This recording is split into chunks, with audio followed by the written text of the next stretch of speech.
Hello guys, कैसे हो आप लोग। आज संडे है एंड मैं यहाँ पे ऑफिस आया था यहाँ पे देखने के लिए कि मार्केट में इस वीक क्या होने वाला है। सो अभी टाइम हुआ है 1:56। सो यहाँ पे अगर आप देखोगे ये बैंक निफ्टी का चार्ट है डेली टाइम फ्रेम पे। एंड डेली टाइम फ्रेम पे अगर आप देखोगे तो बैंक निफ्टी ने एक इम्पॉर्टेंट जोन को ब्रेकआउट किया है। तो this was an important resistance level जहाँ से मार्केट बार बार रिजेक्शन ले रहा है, राइट। एंड यहाँ पे इस पॉइंट पे ये ब्रेकआउट हुआ है, इस पॉइंट पे इसने ब्रेकआउट दिया यहाँ पे इस एरिया। तो ये ब्रेकआउट होने के बाद मार्केट ऊपर गया, इस लेवल से नीचे आया, ओके। यहाँ से सपोर्ट लेके वापस से यहाँ पे स्लो बाइंग हुआ, यहाँ पे इसने वापस से रेजिस्टेंस दिया एंड वापस से यहाँ पे बाइंग होने के बाद मार्केट उसी लेवल के आसपास है, राइट। सो यहाँ पे मैं ये नहीं कह रहा हूँ कि यहाँ से सेलिंग आ सकता है या फिर सेलिंग आएगा, वो तो हमें कल पता चलेगा। लेकिन क्या होने पे हमें थोड़ा सा इंडिकेशन मिलेगा कि सेलिंग हो सकता है, उसका हमें यहाँ पे देखना है। So if you see in the 4 hours time frame, 4 hours time frame पे अगर आप देखोगे, सो लास्ट जो कैंडल बना है वो एक डोजी कैंडल बना है, okay. And 4 hour time frame पे, sorry 1 hour 45 minute, 30 minute, 15 minute and 5 minute. तो 5 मिनट के स्ट्रक्चर पे अगर आप यहाँ पे देखोगे तो यहाँ पे क्या दिख रहा है कि मार्केट ने एक इम्पॉर्टेंट, ये एक रेजिस्टेंस था 5 मिनट के टाइम फ्रेम पे, क्योंकि मार्केट बुलिश था। लास्ट जो ट्रेडिंग सेशन था मार्केट वहाँ पे बुलिश था एंड यहाँ पे मार्केट ने एक रेजिस्टेंस लिया था, ओके, इस लेवल पे एंड उसको ब्रेक किया यहाँ पे, राइट। उसको इसने यहाँ पे ब्रेक किया। तो ब्रेक करने के बाद मार्केट ने किस पॉइंट से रिजेक्शन लिया, जो कि हम लोगों का एक इम्पॉर्टेंट ट्रेंड लाइन था, जो कि हमने 4 आवर या फिर जो बड़े टाइम फ्रेम में जो ट्रेंड लाइन हमने देखा है, अगर आप देखोगे तो ये ट्रेंड लाइन है। उसी ट्रेंड लाइन से मार्केट ने यहाँ पे रिजेक्शन लिया यहाँ पे। सो क्या यहाँ पे रिएक्शन हो रहा है इस ट्रेंड लाइन पे, ओके। एंड ये ब्रेकआउट के बाद यहाँ से रिजेक्शन आया है एंड यहाँ पे उसके आसपास अगर आप देखोगे, ये जो रेड लाइन मैंने यहाँ पे खींचा हुआ, यहाँ पे ये क्या नंबर है, 57,500, 57,000। अब क्योंकि मार्केट्स में ऑल टाइम हाई के आसपास है, यहाँ पे कोई सपोर्ट, कोई रेजिस्टेंस नहीं बनेगा, कि नहीं दिखेगा आपको, क्योंकि ऑल टाइम हाई पे है। एंड यहाँ पे ऑल टाइम हाई के आसपास जब मार्केट्स होता है, वहाँ पे राउंड नंबर्स बहुत ही इम्पोर्टेंट लाइक जोन प्ले करते हैं, राउंड नंबर्स। क्योंकि जो इंस्टीट्यूशंस है वो अपने ऑर्डर्स ज़्यादातर राउंड नंबर्स पे ही प्लेस करेंगे, ओके। सो राउंड नंबर्स पे मार्केट रिएक्शन अक्सर देता है। तो यहाँ पे अगर आप देखोगे 57,500 exactly it's a round number, okay. And उसी एरिया के आसपास मार्केट रिजेक्शन ले रहा है। तो यहाँ पे कुछ कुछ फैक्टर्स मैच हो रहे हैं, हम लोगों के जो एनालिसिस है, अगर मैच होता है तो हम लोगों के प्रोबेबिलिटीज़ बढ़ जाते हैं, ओके। यहाँ पे मार्केट बाइंग की तरफ कब जा सकता है, जब इस लेवल का ब्रेकआउट आ जाए, इस जोन का जब ब्रेकआउट आ जाए, तब मे बी मार्केट बुलिश के लिए और प्रोसीड हो सकता है। और मे बी मार्केट यहाँ से ये लिक्विडिटीज़ यहाँ से लेके वापस से जब नीचे आए इस एरिया के नीचे, या फिर इस जो रिसेंट हाई है मार्केट्स के उसके नीचे अगर वापस से आ गया, तो means that will be a good sign for selling, okay.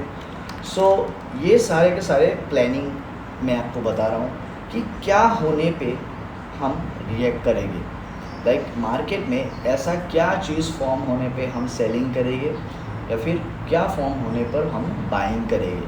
तो दोनों का पर्सपेक्टिव हमें होना ज़रूरी है, ताकि हम कंफ्यूज ना हो, हम लोगों का जो डायरेक्शन है उस पर हम क्लियर हो कि मुझे किस डायरेक्शन में जाना है, ओके।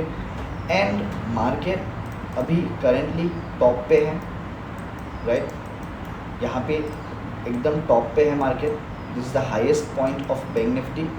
तो इस पॉइंट पे मैं पर्सनली बाइंग के लिए मैं उतना प्रीफर नहीं करता हूँ, लाइक मैं खुद बाइंग नहीं करता, लाइक मुझे कॉन्फिडेंस नहीं मिलता है इन जगहों पे बाइंग करने का।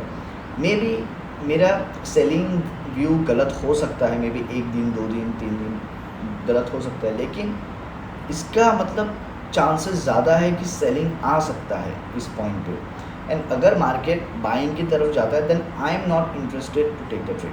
मतलब बाइंग की तरफ अगर मार्केट प्रोसीड करता है तो मैं उस ट्रेड में नहीं घुसने वाला हूँ, क्योंकि that will be a fresh invitation to the new buyers. Okay, मतलब वो एक फ्रेश इन्विटेशन होगा बायर्स को कि वो यहाँ पे एंट्री ले। एंड मैक्सिमम टाइम ये सारे पॉइंट्स पे लिक्विडिटी हंट होता भी है। एंड मे बी यहाँ से बहुत ही तेज़ बाइंग भी हो सकता है, यू डोंट नो, हमें नहीं पता है कि यहाँ से भी मे बी मार्केट बहुत ऊपर जा सकता है, लेकिन इसका होने का चांसेस बहुत कम है, बहुत कम है होने का चांसेस, क्योंकि मार्केट ऑलरेडी बाइंग पे है। इफ़ यू सी, मार्केट ने ब्रेकआउट देने के बाद उतना स्ट्रॉन्ग यहाँ पे बुलिशनेस नहीं आया है, लेकिन रिसेंटली मार्केट में थोड़ा सा यहाँ पे बाइंग देखने को मिला है। And right now market is near the resistance level. So यहाँ पे क्या रिएक्शन होता है वो हमें देखना यहाँ पे होगा। ओके, सो आई होप आपको समझ में आ रहा होगा कि मार्केट्स को हम यहाँ पे प्रेडिक्ट नहीं करते, we are not predicting the markets. हम यहाँ पे ये फाइंड आउट करने की कोशिश कर रहे हैं कि क्या होने पे हमें क्या रिएक्शन करना है।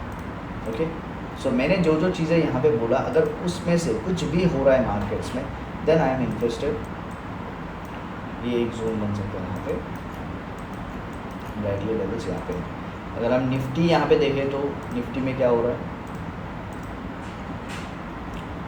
ओके, सो निफ्टी में अगर हम डेली टाइम फ्रेम में देखें, मैं सब कुछ हटाता हूँ, डेली टाइम फ्रेम में अगर देखें तो निफ्टी ऑलमोस्ट बुलिश है, बहुत बुलिश है निफ्टी।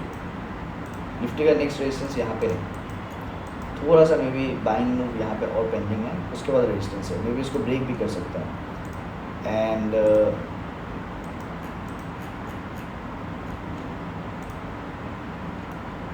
अब निफ्टी का सपोर्ट जो बनेगा वो यहाँ पे बनेगा,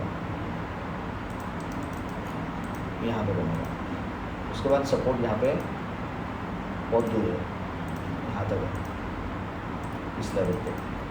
So these are the support levels for Nifty, and right now Nifty is in a strong buying momentum, strongly bullish है Nifty। यहाँ पे इस जोन का ब्रेकआउट आया तो मे बी मार्केट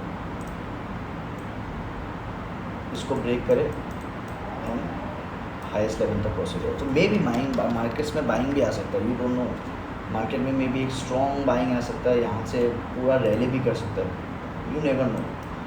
तो हमें कुछ नहीं पता है। एंड ओवरऑल मार्केट रेजिस्टेंस के आसपास है, तो यहाँ पे डेफिनेटली रिएक्शन आ सकता है इस पॉइंट पे, इस लेवल पे। मे बी हल्का सा सेलिंग आए, वापस से ब्रेक करे, या फिर थोड़ा सा पुल बैक आए, वापस से ब्रेक करे। लेकिन डायरेक्टली अगर ब्रेक किया so that will be a bit risky, because अक्सर वो लिक्विडिटी लेने जाता है मार्केट्स। अगर डायरेक्टली ब्रेक किया है तो, अगर मौका नहीं दिया तो वो फोमो के चक्कर में लोग यहाँ पे घुसेंगे, तो मे बी वो सब ट्रैप हो सकता है।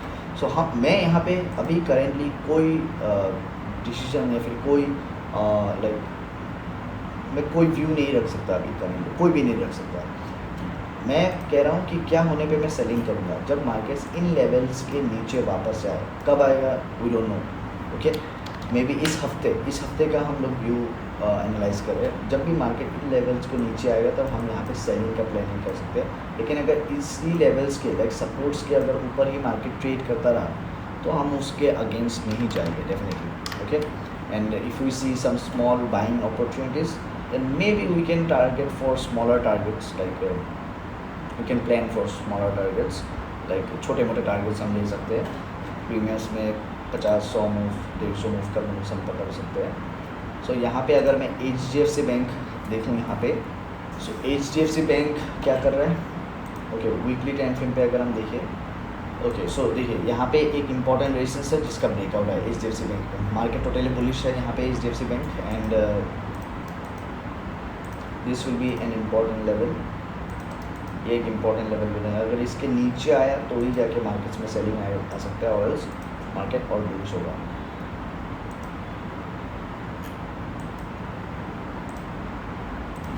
This is a resistance level in ICICI Bank, and this is a support level.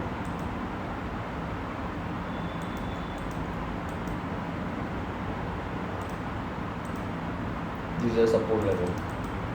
Kotak bank अगर इसके नीचे आ गया, इस लेवल के नीचे, तो दोबारा से यहाँ से सेलिंग स्टार्ट हो सकता है। अगर इस हाई को ब्रेक किया तो अपर लेवल्स तक के लिए जा सकता है। लास्ट 2-3 दिन से मेरा स्टॉप लॉस हिट हुआ है, 2-3 दिन नहीं, लाइक लास्ट 2 दिन से, एंड लास्ट डे मेरा 2 स्टॉप लॉस हिट हुआ था।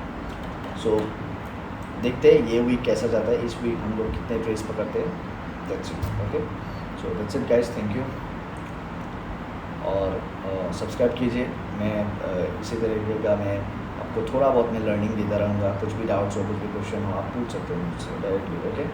So thank you.